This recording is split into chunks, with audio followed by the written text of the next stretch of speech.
Okay, so एउटा speech दिँदाखेरि कुनै पनि पब्लिक इन्भाइरोमेन्टमा गएर स्पिच दिनु पर्दाखेरि चाहिँ you have to be prepared. First and foremost त प्रिपेयर्ड हुनु पर्यो आफू है। प्रिपरेसन किन चाहिन्छ भन्दाखेरि चाहिँ इम्प्रम्प्टु स्पिच दिँदाखेरि चाहिँ तपाईँहरूले इम्प्रम्प्टुको मिनिङ चाहिँ के भन्दाखेरि on the spot at the moment नै जेनेरेट गरेर speech on the top of your mind generate गरेर दिँदाखेरि चाहिँ त्यहाँदाखेरि चाहिँ हाम्रो एक्सप्रेसिभ नहुन सक्छ। तपाईँले सोचेको कुरा, तपाईँले भन्न खोजेको कुरा सबै त्यहाँ एक्सप्रेस नहुन सक्छ। सो प्रिपरेसन गर्नुपर्छ र राइटिङ स्पिच रिटन वेमा तपाईँले पहिला प्रिपेयर गरिसकेपछि चाहिँ it helps you memorise things, it helps you to generate effective and expressive speech है। अब इफेक्टिभ र एक्सप्रेसिभ स्पिच बनाउनलाई डाइरेक्ट लेख्ने चाहिँ काम गर्नु भएन है। स्पिच दिनुपर्छ भनेर थाहा भएपछि एकैचोटि लेख्न चाहिँ स्टार्ट गर्ने चाहिँ होइन, ब्रेन स्टोमिङ गर्नुपर्छ। ब्रेन स्टोमिङ भनेको चाहिँ आइडियाजहरू चाहिँ जेनेरेट गर्नु पर्यो पहिला है, आइडियाजहरू जेनेरेट गर्नु पर्यो। अब आइडियाजहरू जेनेरेट गर्नको लागि चाहिँ पहिला सुरु फर्स्ट एन्ड फरमोस्ट तपाईँले रिसर्च गर्नुपर्छ। Research in a sense that अब मैले यहाँ सर्टेन टपिक्सहरू रिलेट गरिदिएको छु, we can move forward to that. First भनेको चाहिँ research your audience.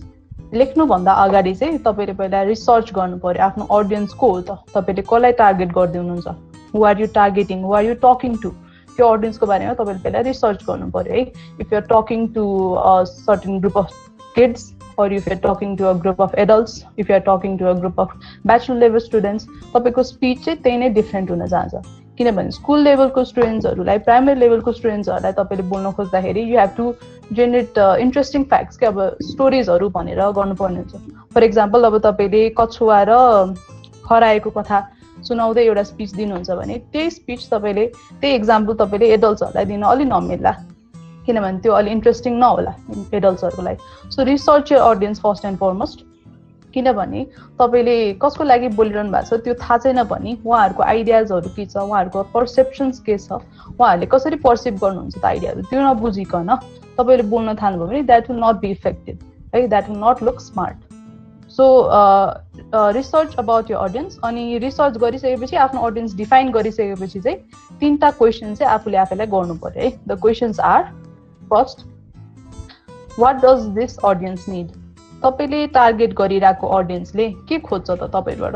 Does the audience need certain actions to be generated, does the audience need certain ideas to know, होइन, नयाँ आइडियाजहरू के थाहा पाउनु मन छ कि अडियन्सलाई। अब आइडियाजहरू जेनेरेट गरिसकेपछि एक्सन्स जेनेरेट गर्न मन छ कि। What does this audience demand, अडियन्सको तपाईँबाट निड के छ त्यो थाहा पाउनु पर्यो है। नेक्स्ट, अडियन्सको प्रब्लम्सहरू के छ, what does this audience have, what problems does this audience have। अनि मैले यो प्रब्लम्सहरू थाहा पाइसकेपछि कसरी सल्भ गर्न सक्छु त, सल्भ गर्ने in a sense that how can I provide them ideas to solve the problem. प्रब्लमहरू के हुन सक्छ, त्यो स्पेसिफिक ग्रुप अफ पिपुलको प्रब्लम के छ र त्यो प्रब्लमलाई मैले सल्भ गर्नलाई आइडियाजहरू कस्तो तरिकाले दिन सक्छु त्यो थाहा पाउनु पर्यो।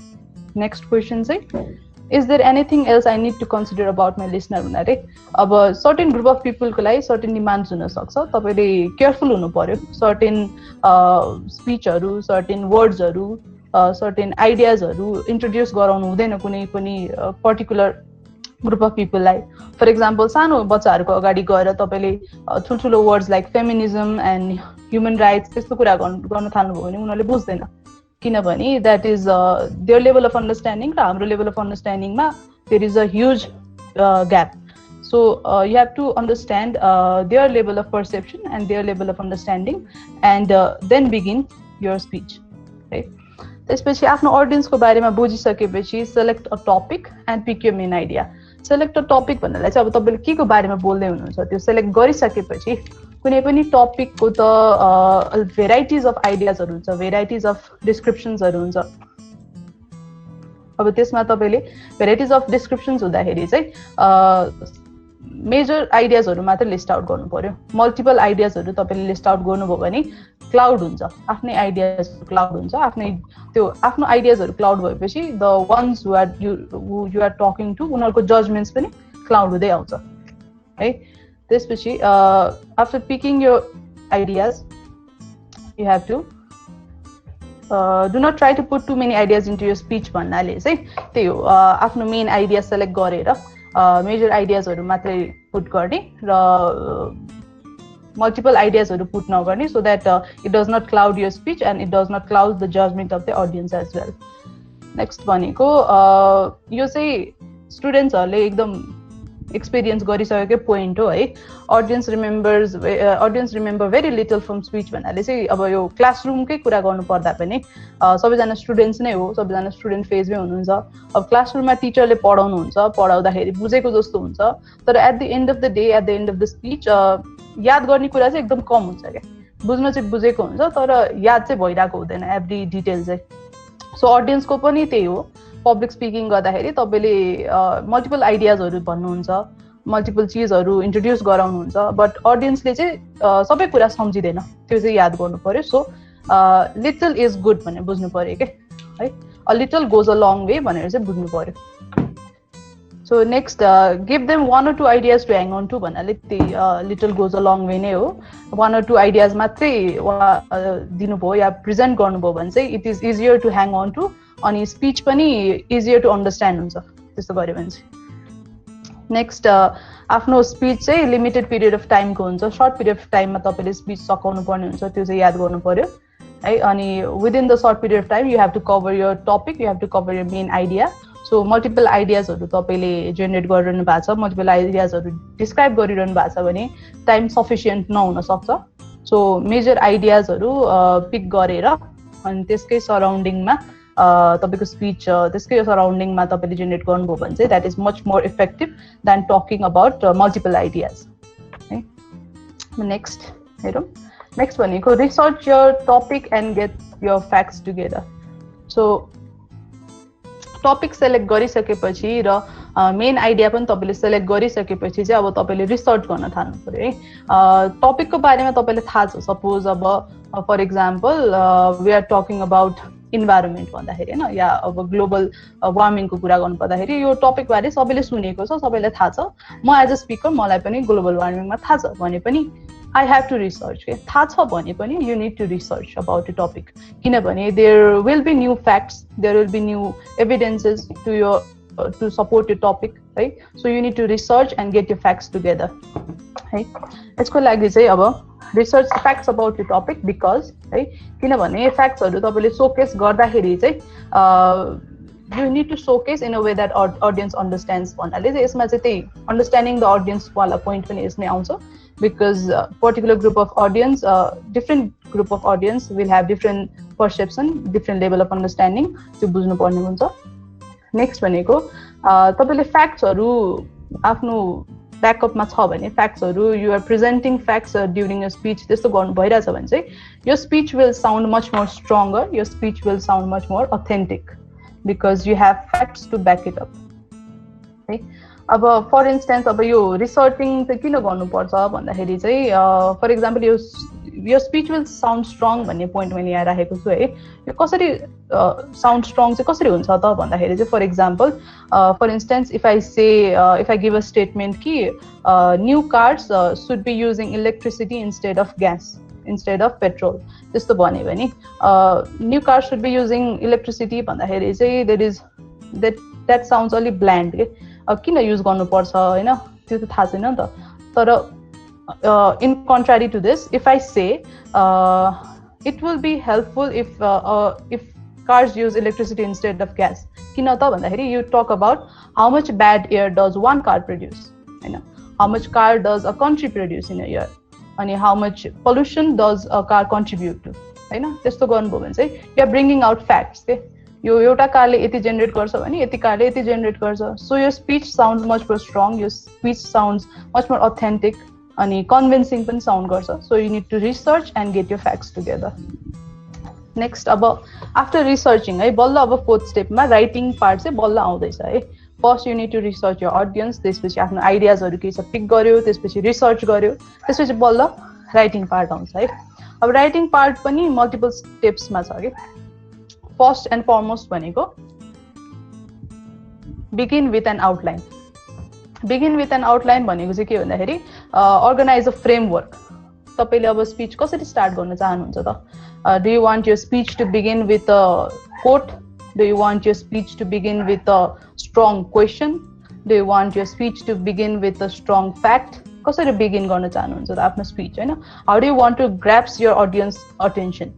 त्यो कुरा तपाईँले डिसाइड गरेर you have to organize an outline and an outline select गरिसकेपछि, फ्रेमवर्क सेलेक्ट गरिसकेपछि in what ways can you organise your thoughts, त्यो पनि तपाईँले आइडिया जेनेरेट गर्नु पर्यो. नेक्स्ट भनेको स्पिच लेख्दाखेरि चाहिँ always try to use a conversational tone. Conversational tone भनेको चाहिँ कस्तो भन्दाखेरि चाहिँ जस्तै how does a essay differ from speaking भन्दाखेरि चाहिँ एसेमा अलिकति फर्मल वर्ड्सहरू युज हुन्छ, फर्मल ल्याङ्ग्वेज युज हुन्छ, फर्मल फर्मेट युज हुन्छ होइन. स्पिचमा त्यस्तो हुँदैन है. फर इक्जाम्पल अब एसेमा तपाईँको हेडर पार्ट हुन्छ, बडी पार्ट हुन्छ अनि कन्क्लुजन पार्ट हुन्छ है. स्पिचमा ठ्याक्कै त्यस्तै आउटलाइन नहुन सक्ला है, कन्क्लुजन पार्ट त चाहिन्छ नै, तर बिगिनिङ र बडी पार्ट भन्ने त्यस्तो हुँदैन है. सो कन्भर्सेसनल टोन युज गर्दाखेरि चाहिँ के हुन्छ भन्दाखेरि चाहिँ यो sound much more real. Conversational tone भनेको चाहिँ रियल टाइममा जसरी बोल्नुहुन्छ, लाइक आम स्पिकिङ अहिले होइन, म अहिले स्टुडेन्ट्सहरूसँग कसरी बोल्छु होइन, क्लासरुममा म कसरी प्रेजेन्ट गर्छु, रियल लाइफमा म कसरी बोल्छु त त्यसरी नै बोल्ने हो स्पिचमा पनि होइन. एसे लेखा जस्तो पाराले फ्याक्ट्सहरू मात्रै स्टेट गरेर चाहिँ हुँदैन, you have to understand that है. अब कन्भर्सेसनल टोन भन्दाखेरि चाहिँ अब तपाईँले कसरी कन्भर्सेसनल टोन लिएर आउने त्यो पनि कन्फ्युज हुनसक्छ कि. रियल भाषामा बोल्ने हो तर त्यही रियल भाषामा पनि बोल्न सकिँदैन कि, स्टेजमा गएपछि त्यो रियल भाषा पनि युज कहिले काहीँ हुँदैन. So in what ways can you do that? First भनेको चाहिँ use short sentences. Short sentences भनेर चाहिँ एसेजहरूमा चाहिँ एकदम लामो लामो सेन्टेन्सेसहरू युज भइरहेको हुन्छ होइन, अरू डिबेटहरूमा यताउता एकदम लामो सेन्टेन्सहरू युज भइरहेको हुन्छ. सो स्पिचमा चाहिँ एकदम सर्ट सेन्टेन्सेसहरू युज गर्ने है. नेक्स्ट भनेको युज कन्ट्र्याक्सन्स. कन्ट्र्याक्सन्स भनेको चाहिँ कन्ट्र्याक्सन भनेको के हो भन्दाखेरि चाहिँ नर्मली बोल्दाखेरि for example if I say I am going to do this र if I say I am gonna do this भन्दाखेरि विच साउन्ड्स रियल,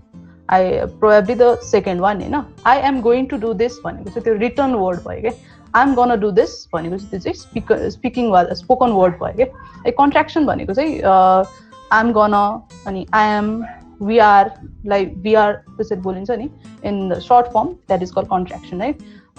सो कन्ट्र्याक्सन्सहरू युज गर्दाखेरि पनि अलि रियल साउन्ड गर्छ, कन्भर्सेसनल साउन्ड गर्छ. नेक्स्ट भनेको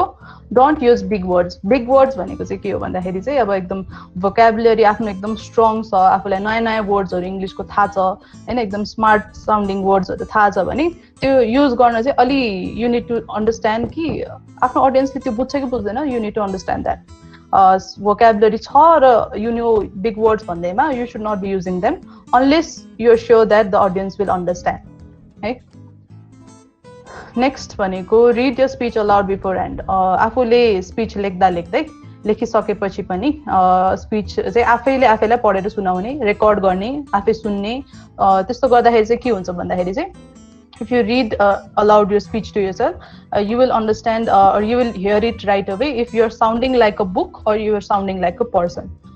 So while giving a speech, you should never try to sound like a book. You should always try to sound like a real person talking. So recording and listening to your own speech will help you distinguish that. Right?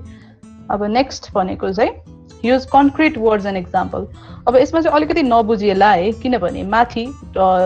2 line माथि चाहिँ मैले के भनेछु, do not use big words, अनि तल आएर चाहिँ use concrete words भनिरहेको छु है. अब बिग वर्ड्स र कन्क्रिट वर्ड्समा के फरक छ भन्दाखेरि चाहिँ if you use big words you are trying to sound smart है, अनि if you use concrete words and example it implies that you are smart है. बिग वर्ड्स युज गर्दाखेरि चाहिँ you are just trying to show off जस्तो सुनिन्छ क्या अडियन्सको लागि. You know vocabularies, you know new words, you know strong words and you are saying that त्यसले चाहिँ के जेनेरेट गर्छ भन्दाखेरि अडियन्सलाई चाहिँ is trying to just, he or she is trying to sound smart.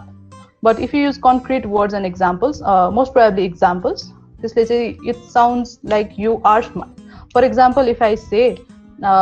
open spaces in Kathmandu is rare भने भने open spaces एकदम available छ, एकदम कम छ भनेर मैले भने भने what does it imply? त अब कम छ त छ, अब what does it imply? के छ त यसको इम्प्याक्ट के छ त भनेर त्यसमा जेनेरेट भएन नि त. But instead if I say